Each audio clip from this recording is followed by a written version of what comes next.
오늘은 하나님께서 우리 삶에 베풀어 주신 은혜를 생각하면서 감사의 마음을 새롭게 하는 추수감사 주일입니다. 지금 우리들은 미국에서 이민자로 살아가고 있습니다. 이민자들의 마음이 편치 않은 것은 이 미국이 이민 정책이 수시로 바뀌기 때문입니다. 미국에 유리하다고 판단이 되면 잘해주다가도 불리하다고 생각이 되면 어렵게 만들어 버리죠. 최근 미국의 이민 정책은 강경한 단속 그리고 이민 경로를 제한하는 데 중점을 두고 있습니다. 그래서 이민자들이 많이 살고 있는 이 남가주는 특별히 경제적인 타격이 심각하고 또 파산하는 사업체도 생기고 있습니다. 또 두려움, 불확실성, 단속, 추방에 대한 이런 불확실성은 우리 이민자들의 심리적 또 정서적 건강에도 좋지 않은 영향을 미치고 있습니다. 올해 우리 교회는 그래서 멕시코 단기 선교를 갈 때도 영주권자는 제외하고 시민권자들만 갔습니다. 불확실하기 때문에 어떤 일이 어떻게 닥칠지 모르기 때문에 대비를 한 것이죠. 자, 이런 현실 속에서 추수감사주의를 맞이하게 되었는데 과연 우리는 무엇을 감사할 수 있을까요? 감사는 안경을 쓰는 것과 같다는 말이 있습니다. 지금도 아주 안경 끼신 분들이 상당히 많고 저도 이렇게 안경을 끼고 살아가고 있습니다. 안경 때문에 여기 있는 이 아름다운 꽃도 보이고 안경을 끼지 않으면 운전을 하기도 상당히 어렵습니다. 컴퓨터도 사용할 수 있고 또 여러분의 얼굴도 이렇게 볼 수가 있습니다. 라식 수술을 하는 분의 이야기를 들어보니까 잠에서 깨어서 눈을 뜨면서 세상이 달라진 것 같이 보였다고 했습니다. 그동안에는 뿌옇던 것들이 이제는 보이기 시작하는데 너무 선명하게 들어오더라는 거예요. 몇 시인지 시계도 보이고 거기 걸어놨던 사진들도 보이고 모든 것이 너무나 선명하게 보여서 새로운 세상이 열린 것 같다는 그런 고백을 들어봤습니다. 아마 우리 중에는 백내장 수술을 하신 분들도 계실 텐데 백내장 수술을 해도 그렇게 된다고 들었습니다. 마찬가지로 이 감사의 안경을 쓰면 우리 눈이 밝아져서 안 보이던 것이 보이게 된다는 겁니다. 무엇이 보이는가? 은혜가 보이기 시작합니다. 우리는 은혜를 받아야 감사하게 된다는 생각을 합니다. 은혜가 먼저고 그 다음에 감사라고 생각을 하는데 신기하게도 감사의 사람이 되면 은혜가 보이기 시작한다는 거죠. 안경이 우리의 시야를 바꿔놓는 것처럼 감사의 영이 우리에게 임하게 되면 곳곳에 있는 은혜가 보이게 된다는 말씀입니다.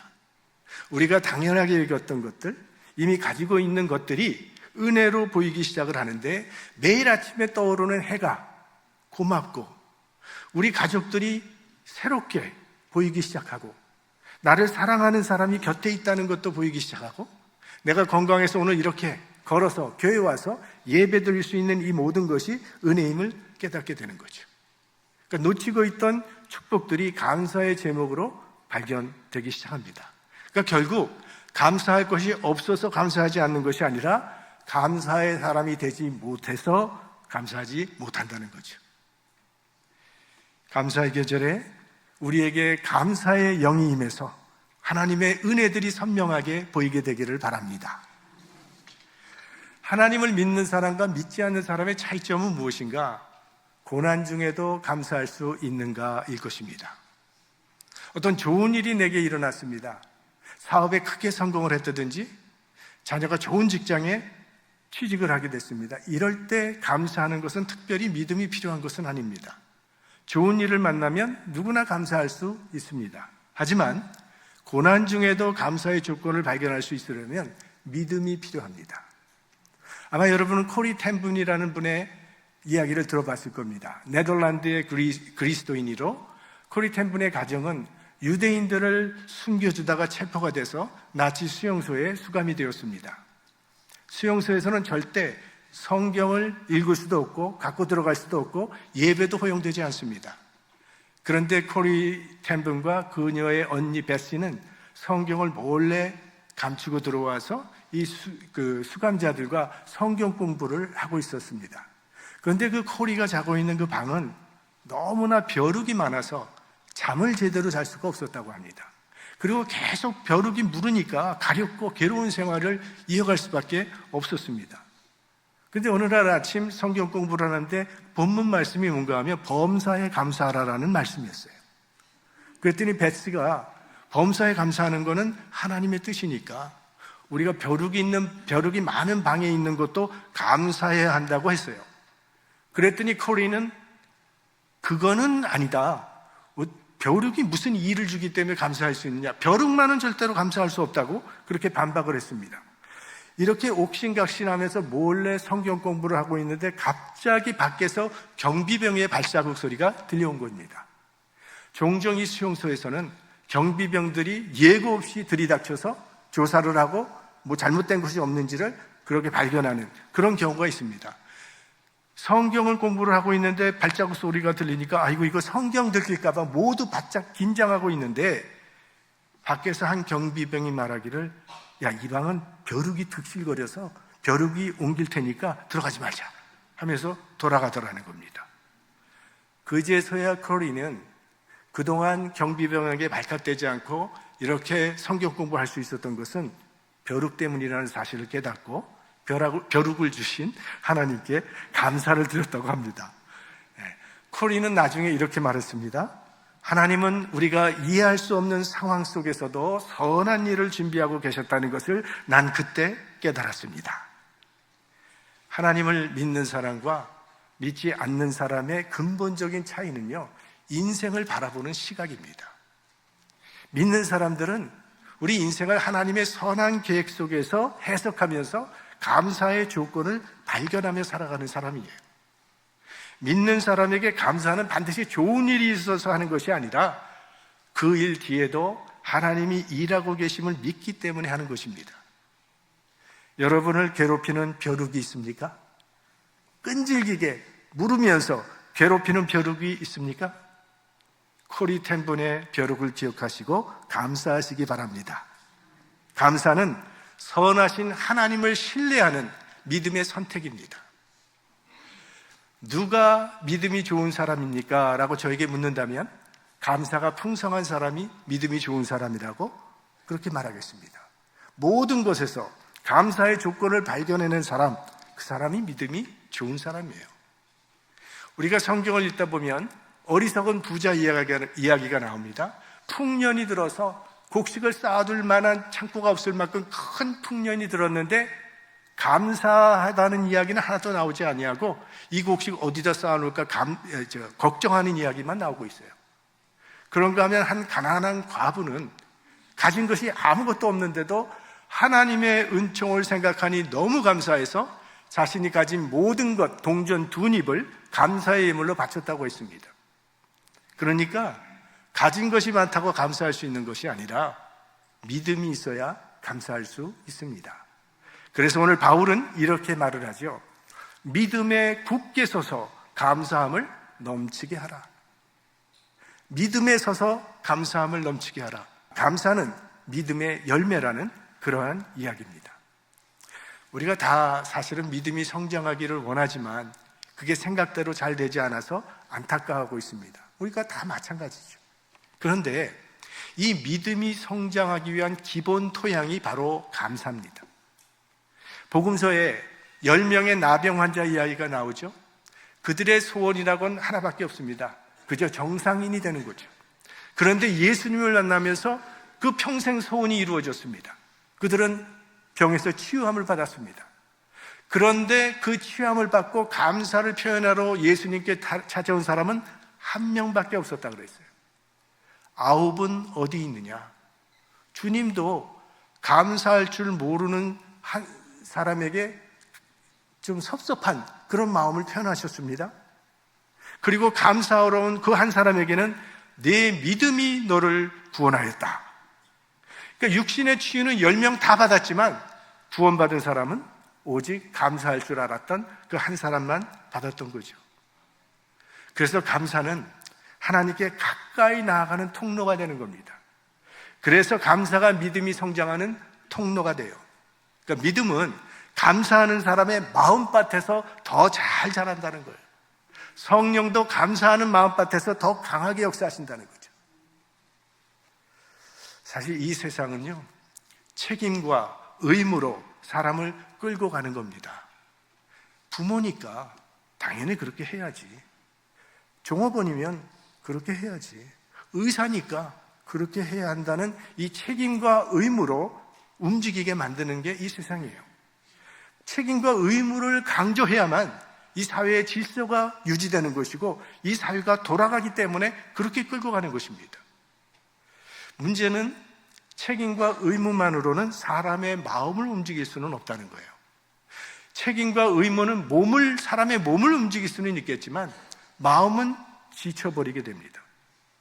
그런데 만약 교회도 책임감과 의무로 끌고 가려고 한다면 어떻게 되겠습니까?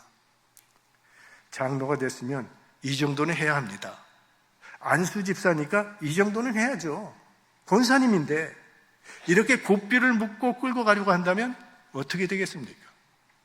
세상도 그런데 교회도 똑같이 그렇게 한다면 어떻게 교회가 세상을 끌고 갈 수 있겠습니까? 교회가 세상을 이끌고 갈 수 있는 힘은요, 감사입니다. 감사로 하나님께 찬양을 올리고, 감사로 섬기고, 감사로 봉사하고, 감사로 전도하고, 감사가 교회를 움직이는 원동력이 될 때 그런 교회가 이 세상을 이끌어가는 교회가 될 수 있는 것입니다. 바울은 고린도전서에서 참 답답한 마음을 이렇게 표현을 합니다. 네게 있는 것 중에 받지 아니한 것이 무엇이뇨? 네가 받았은즉 어찌하여 받지 아니한 것 같이 자랑하느뇨?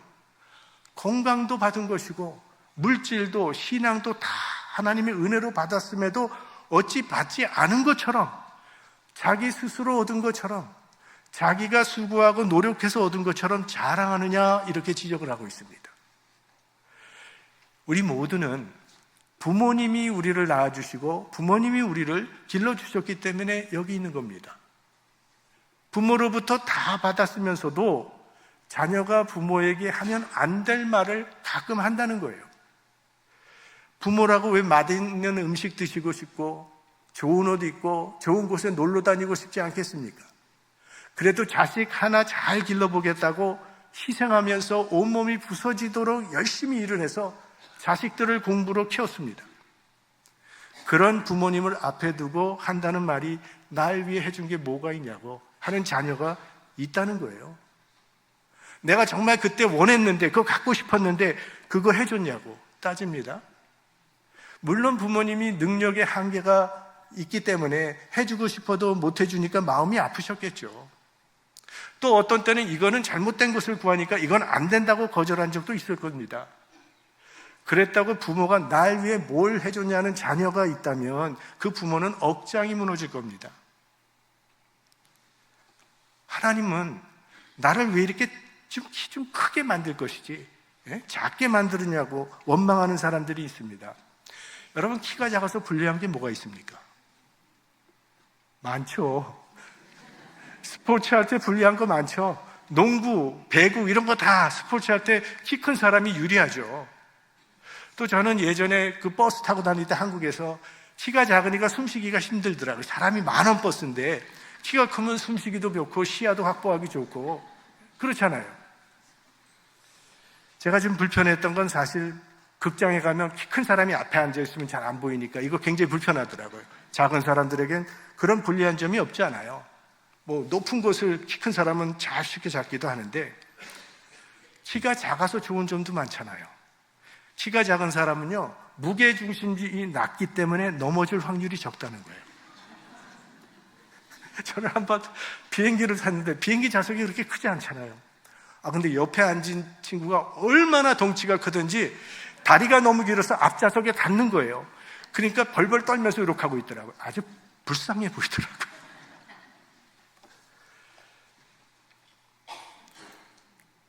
그러니까 불리한 점도 있고 또 좋은 점도 있고, 그러나 그런 게 무슨 의미가 있는 것입니까? 그것이 인생의 본질과는 아무 상관도 없는 것 아닙니까? 키가 큰 사람도 있고 키가 작을 수도 있고 마른 사람도 있고 좀 통통한 사람도 있는 거죠. 근데 그게 뭐 그렇게 생명을 좌우하는 중요한 문제라고 하나님을 원망하겠습니까? 제가 드라마에 보니까 이런 희한한 병명을 봤습니다. 선천성 무통각증이라는 병이 있더라고요. 이거는 선천적으로 통증을 못 느끼는, 아무 감각이 없는 그런 병을 앓고 있는 사람이 희귀병이지만 있다는 거예요. 그렇다면 영적 무통각증도 있을 것이라고 생각합니다. 그렇게 하나님의 큰 은혜와 사랑을 입었으면서도 전혀 느끼지 못하고 감사할 줄 모르는 사람, 그런 사람에게 사도 바울은 하나님을 향해 감사를 넘치게 하라 명하고 있는 거예요. 왜 하나님께 감사를 넘치게 해야 하는지 그 이유도 사도 바울이 우리에게 알려줍니다. 6절 말씀 다 같이 보겠습니다. 그러므로 너희가 그리스도 예수를 주로 받았으니, 예수를 주로 받았으니, 예수 믿고 구원받았으니, 예수 믿고 죄사함 받고 영생을 소유한 하나님의 자녀가 되었으니 하나님을 향해 감사를 넘치게 하라, 이렇게 말하고 있어요. 감사한 일 가운데도 여러 가지 가치가 있을 겁니다. 어떤 감사는 우리 식사를 함께 같이 하는 정도의 감사의 가치가 있을 수 있고, 어떤 때는 내가 좋은 선물을 준비해서 드리고 싶은 그런 감사의 가치도 있습니다. 어떤 감사는 꽤 오래가는 그런 감사도 있을 것이고, 어떤 감사는 정말 평생 잊지 못하고 가는 큰 가치의 감사도 있을 겁니다. 당장 페이먼트를 해야 되는데 돈이 없습니다. 친구가 급한 걸 알고 빌려줬습니다. 감사한 일이죠. 사업에 실패했어요. 아무도 내 전화를 받지 않고 찾아오는 사람도 없는데 유독 한 친구가 나를 찾아와서 위로해 주면서 용기를 주고 또 도움을 줍니다. 감사한 일이죠. 참 위험한 병에 걸렸는데 의사가 잘 진단을 하고 고쳐줘서 건강을 되찾았습니다. 감사한 일이죠. 그런데 이런 것들보다 훨씬 더 감사해야 할 일이 있다는 겁니다. 질병, 물질, 이 실패로 어려움을 당하는 것은요, 우리를 영원한 멸망으로 끌고 들어가지는 않습니다. 하지만 우리를 영원한 멸망으로 끌고 가는 것이 있어요. 그게 바로 죄입니다. 그렇다면 우리 인생의 가장 큰 감사의 가치는 무엇이겠습니까? 두말할 것도 없이 죄사함과 영생의 은총이죠. 세상에서 가장 큰 감사의 조건은요, 예수 믿고 구원받은 것인 줄 믿습니다. 구원의 가치와 견줄 수 있는 것은 아무것도 없습니다. 예수 믿고 구원받았다는 것은요, 지상에서뿐만이 아니라 하나님의 나라로 연결되는 영원성의 가치가 있기 때문에 이 한 가지만으로도 평생 하나님 앞에 감사를 넘치게 하여야 할 충분한 이유가 있다는 겁니다. 힌두교는 해탈을 해서 이 윤회의 굴레에서 벗어난 완전한 자유와 깨달음을 목표로 삼는 종교가 힌두교라고 하는 종교입니다. 그리고 이 목표를 달성하기 위해서 다른 종교도 뭐 그런 비슷한 이유가 있겠지만 세상과 완전히 단절해버리고 정말 극도의 정말 그 익스트림한 그런 수행을 하는 고행자들이 있습니다. 이런 사람들을 지칭해서 사두라고 부릅니다. 근데 이런 사두들이 굉장히 많은데 네팔이나 인도에 가면 이런 사두들을 볼 수가 있습니다. 어떤 사람은요, 평생 외다리로 살아갑니다. 한 발을 들고. 태어날 때 한 발을 못 쓰기 때문에 그런 게 아니라 두 발이 다 멀쩡한데 그냥 외다리로 살아가는 거예요. 그리고 나머지 다리는 종아리가 허벅지에 닿도록 줄로 묶어 놓습니다. 그리고 한 발로 살아가는 거예요. 그렇게 오랜 시간 20년, 30년 하다 보면 그 다리에는 피가 통하지 않아서 완전히 말라버리는 거예요. 그런 수련을 하는 사람이 있습니다. 어떤 사람은 앉아서 살아가요. 안진뱅이처럼 살아가는데 태어나서 안진뱅이가 아니라 그냥 앉은 후에 일어나지 않는 거예요. 평생. 더 이상 일어날 수 없는 그런 사람이 되는 겁니다. 어떤 사람은 평생 두 손을 들고 살아가는 사람도 있고요. 어떤 수도자는 누워서 자질 않습니다. 서서 잡니다. 기대서 이렇게 서서 자는 사람이 있어요. 이렇게 해야 해탈의 경지에 도달할 수 있을 것 같다는 그런 마음의 부담과 그런 이 열망이 있기 때문에. 그러나 그렇게 극도로 고행의 수련을 한다 할지라도 우리 인간은 구원에 이르지 못합니다. 그러니 얼마나 안타깝습니까? 그런데 우리들은 구원받았다고 말을 하며 살고 있어요. 그러면 우리가 그 구원을 얻는데 공헌한 것이 뭐가 있습니까? 아무것도 없어요. 죄사함 받고 하나님의 자녀가 된 것은 100% 하나님의 은혜예요. 하나님이 독생자 예수님을 십자가에 보내주셨어요. 그래서 십자가에서 몸이 찢기시고 피를 흘리심으로 우리가 죄사함 받고 구원받게 되었습니다. 예수 그리스도께서 십자가에 달리시기 전날 밤에 제자들에게 이것은 너희를 위하는 내 몸이니 받아 먹으라 하시고, 또 이것은 죄사함을 위하여 흘리는 언약의 피니 마시라 하셨습니다. 그리고 십자가에 달려서 몸이 찢기시고 피를 쏟으심으로 우리에게 영원한 생명을 선물로 주셨습니다. 성만찬은 주님께서 우리에게 주시는 가장 큰 은혜의 선물입니다. 오늘 주님께서는 이 성만찬으로 우리를 초대해 주셨습니다. 이 시간 성찬을 받으실 때 가장 큰 은혜인 영생을 주신 주님께 진심으로 감사하는 마음으로 받으시기를 바랍니다. 나 같은 죄인을 구원해 주신 하나님께 감사하는 마음으로 받으시길 바랍니다. 그리고 이 성찬을 통해서 우리 안에 감사의 영이 회복되기를 주님의 이름으로 축원합니다. 성령의